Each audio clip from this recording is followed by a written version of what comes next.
And now we are in part 3 the of the 100 Years War.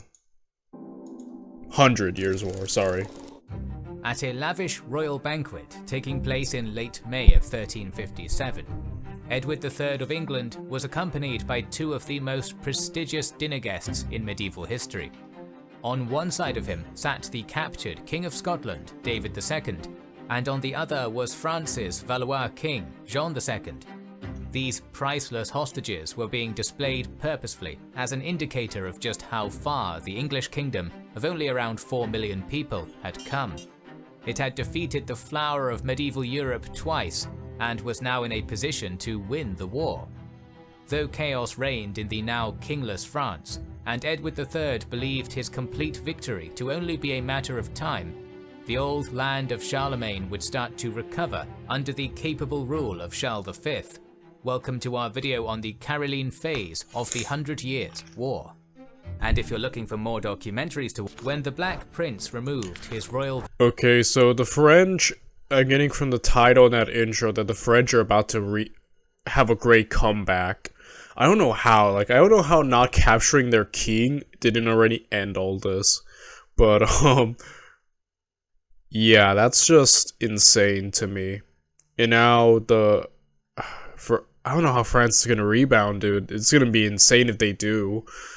Because right now the English have just owned this entire war. Valois prisoner from France. He also removed the anchor which kept the ship of state afloat.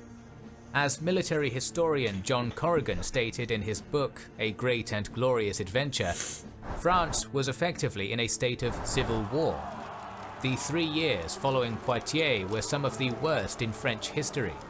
Rabid discontent with the government spread like a plague among the nobility, and Paris's Third Estate even asserted its authority under the leadership of Etienne Marcel, a cloth merchant. This wasn't the end of it. Demobilized soldiers, deserters and common bandits from England, Gascony, France and even further afield went renegade and formed so-called routiers, or free companies. These bands of armed men roamed and ravaged the lawless countryside almost at will, serving any who would pay them, and sometimes even setting themselves up as robber barons in their own right. They would remain a problem for decades to come. Even in lands where feudal control was maintained, it didn't do France any good. Extortionate ransom payments paid to the English for the swath of high-born prisoners taken at Poitiers prompted a ruthless tax hike, and this finally inflamed the peasants into a revolt. A horrific bloodletting, known as the Jacquerie, began in the Oise Valley, with peasants lynching and murdering any noble they could get their hands on. The uprising lasted for weeks, before Charles of Navarre brutally put it down.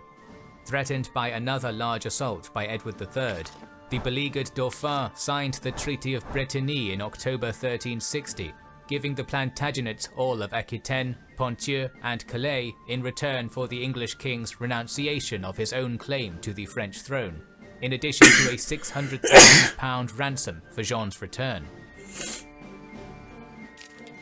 When 2/3 of the ransom had been paid, John II was allowed to return to France.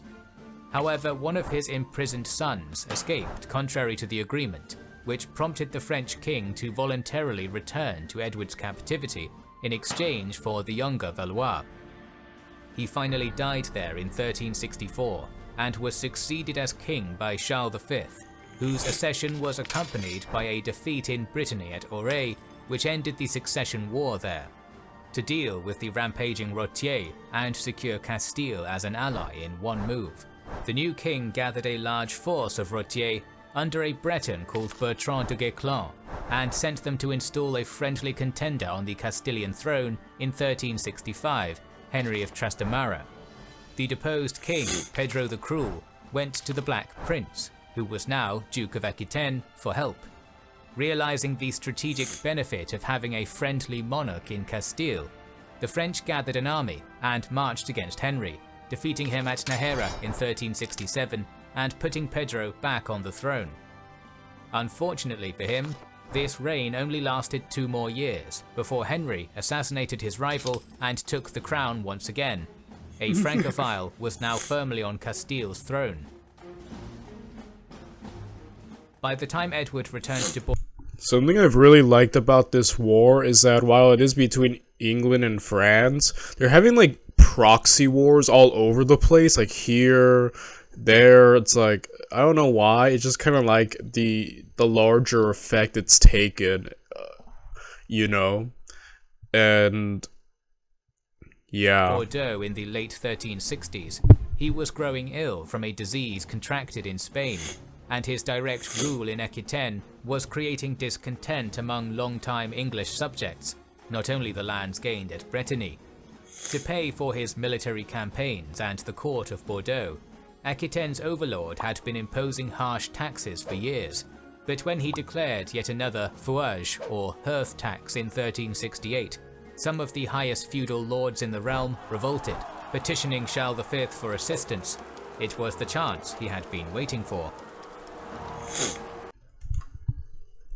Every time the people of Britain turn against their, or England turn against their king, it's always due to taxation. Like, guys, taxing people, I get it for the war effort, but like, it always is a cause of great issues among just the common folk.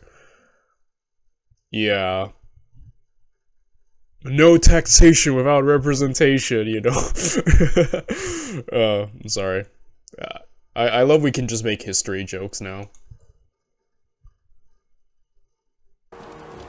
Technically, Charles no longer had sovereignty over Aquitaine, but used a loophole in the Treaty of Brittany as an excuse to receive the discontented nobles, and again formally confiscate English possessions in France during late 1369.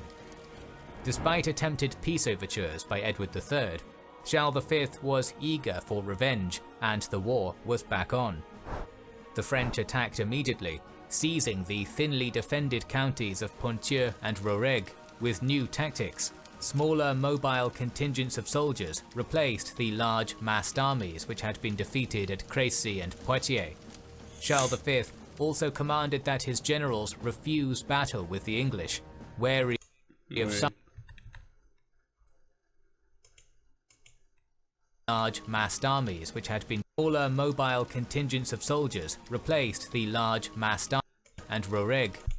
I apologize, I just wanted to catch that again, the changes he's making to the army. With new tactics, smaller mobile contingents of soldiers replaced the large massed armies which had been defeated at Crécy and Poitiers.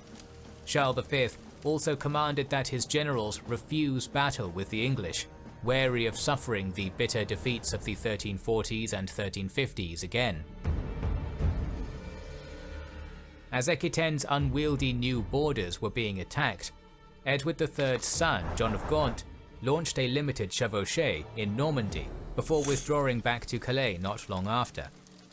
In the following year, 1370, a notorious captain called Sir Robert Knolles was contracted to lead 4,000 troops to do the same thing. They set out on a devastating raid from Calais, and from there devastated northern France before approaching Paris. Again, Charles V restrained his knights from meeting the English in open battle, and Knowles's band moved further into France. Realizing he needed a military leader with whom he saw eye to eye, France's Valois king made the pragmatic Breton Rottier, Captain Bertrand de Guesclin, a formidable guerrilla leader who had previously served in Castile, the new constable of France.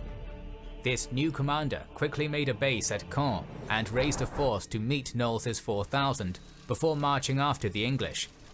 Errors in coordination and internal division among the raiding army resulted in disaster in early December 1370, when Guesclin surprised and crushed it at the battles of Point-Vaillant and Var, destroying the chevauchée before it could inflict any real damage on the king's reputation.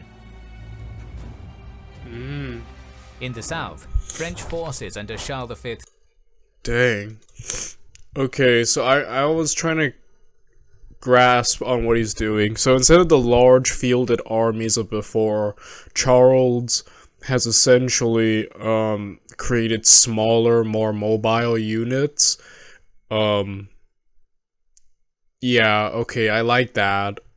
And I'm seeing their speed and their capacity for attack. But I think it was really inspired to make Bertrand give him leadership, because Bertrand knows what he's doing as he handled the situation in Castile. Like, yeah, pragmatism, right? Bertrand just comes across as pragmatic, so that's automatically, it seems like it might be a good thing. Again, like I said, I don't know anything about, I don't really know much about the 100 Years' War, so I feel like it's a good thing, and then watch him lose him like a minute later. But, you know, this, I'm just trying to see how he's trying to turn this around, because France is in the worst possible position in this war. Their lands have been ravaged, they've been attacked, but fortunately it seems Edward's taxation, the issues that's creating, and all of this is now starting to slowly turn things around, which I thought, like, my last video, I thought it would be done. Capturing the king, I'm like, how do you not win automatically?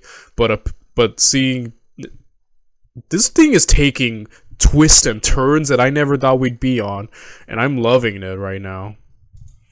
Its brother, the Duke of Anjou, continued the English disaster by capturing Agenais, Limousin and Bézec, with many local lords defecting from their Plantagenet overlords and going over to the Valois.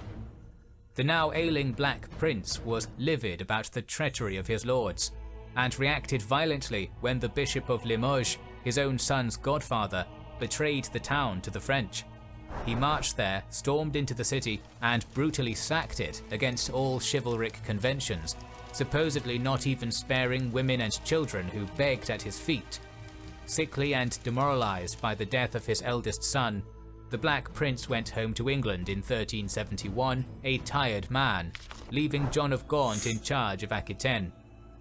After Poitou was wrenched away from the Plantagenet crown in 1372, Edward III realised more help was needed, and so he sent the Earl of Pembroke to Aquitaine with 160 soldiers in 20 ships, 3 of which were larger battle-worthy vessels with archery towers on them. As Pembroke was approaching La Rochelle harbour at the height of a coastal inlet, however, he was confronted by a smaller fleet of Castilian combat galleys which were waiting for him to arrive. Castile's ships launched their attack first, and came into close quarters with the outnumbering but outmatched English, inflicting a few losses among the non-combat craft. Nevertheless, Pembroke's meagre number of archers managed to do their job incredibly well, laying down a precise rain of arrows on the Iberian ships. At the same time, his spear-wielding men-at-arms managed to bravely fight off boarding attempts by the enemy until dusk, when the fleets separated. Pembroke sailed slightly out to sea and set anchor, while the Castilians waited just off La Rochelle until dawn the next day. The English were nervous. They couldn't escape because the enemy galleys were faster than their own ships, nor could they pass through the treacherous shallow waters of La Rochelle at low tide. However, some Poitevin knights and their retinues did row out to join the English during the night. Pembroke kept his ships anchored, not expecting an enemy attack until high tide. However, the Castilian ships used their shallower draft and closed on the English while they were still immobile, spraying their decks and rigging with oil, before lighting the fuel with flaming arrows. This was the end of the battle in a Dang, dude. Holy crap, that was smart. Like, I was thinking, like, night attack? And they kind of did that. Yeah, a strike when they least expect, and despite being outnumbered, like, they just perform beautifully, and I love that, the flaming arrow thing. You usually see that in, like, movies, right? Especially, like, fantasy movies, like, they just shoot a flaming arrow. Yeah, it's kind of cool to see that in action in real life, you know? And wow, things are going just completely off the wall. Like, Edward, the Black Prince has just left. He threw like a rage fit right there and then just left. He's like, I'm done. And so he's gone. Obviously, he wasn't handling things too well by the end. And now just everything's turning around. This might just be a great comeback, guys. Like, I was not expecting the French to have a comeback at all. They were getting wrecked the first 2 videos. But man, holy crap. Complete victory for France's Iberian ally. Many of the English were burned alive, most of their ships were destroyed, and Pembroke himself was taken prisoner.